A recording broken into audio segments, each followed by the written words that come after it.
নন্দীগ্রামের সোনাচূড়া গ্রাম পঞ্চায়েত, যেখানে সংখ্যায় বিজেপি গরিষ্ঠ, সোনাচূড়া গ্রাম পঞ্চায়েতের একটি নিজস্ব সম্পত্তি ছিল, যেটিকে গ্রাম পঞ্চায়েতের ওয়্যার হাউস হিসেবে বা গোডাউন হিসেবে ইউজ করা হচ্ছিল 2014-15 সাল থেকে। পঞ্চায়েতের ফান্ড দিয়ে সেটা তৈরি, এবং পঞ্চায়েতের যেটা জমি, সেই পঞ্চায়েতের জমির ওপরেই সেটি অবস্থিত। যেহেতু বিরোধী রাজনৈতিক দল এ রাজ্যে ওই পঞ্চায়েতে সংখ্যায় বেশি, একটা অদ্ভুত জিনিস দেখা গেল হচ্ছে পুলিশ, যাদের কাজ হচ্ছে অন্যায় অপরাধের প্রতিরোধ করা, সেখানে রক্ষকই ভক্ষক সেটা প্রমাণ করে দিয়ে নন্দীগ্রাম পুলিশ স্টেশনের থেকে নন্দীগ্রাম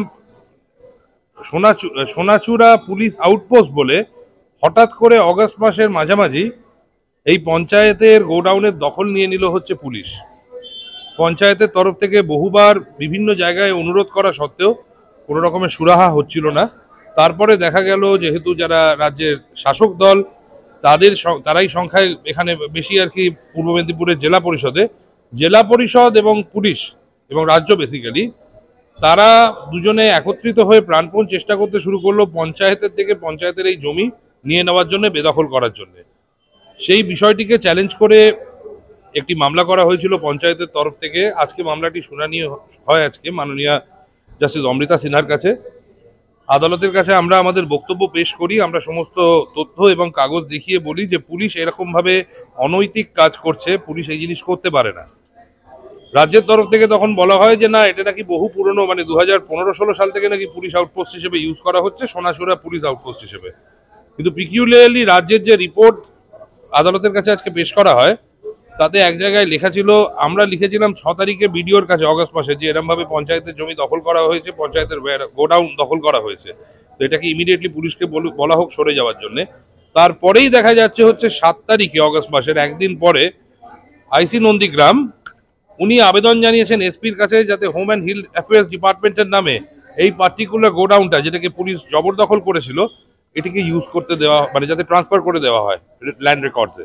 ওইটা দেখেই আমরা মাননীয় বিচারপতির দৃষ্টি আকর্ষণ করে বলি হচ্ছে যে আদালতের সামনে পুলিশ এবং রাজ্য জেলা পরিষদের সাথে একটা সমঝোতা করে শিক্ষা দেওয়ার জন্য, যেহেতু বিরোধী রাজনৈতিক দল এই পঞ্চায়েত চালাচ্ছে, এখানেই প্রাধান্য আর কি বিরোধী রাজনৈতিক দলের, এই কারবার করছে এবং কোর্টের সামনেও মিথ্যে তথ্য ওরা পেশ করছে। সমস্ত পক্ষকে শুনানি করার পরে আদালত আজকে একটি অন্তর্বর্তী আদেশ দিয়ে দিয়েছে।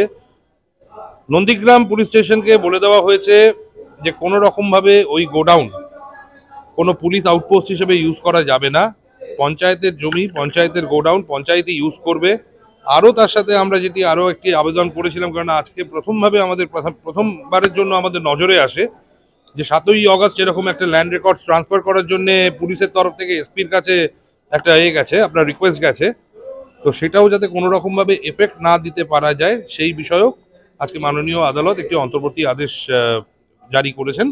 আগামী জানুয়ারি মাসে শুরুর দিকে আবার মামলাটি 15 তারিখে আবার শুনানির জন্য আসবে।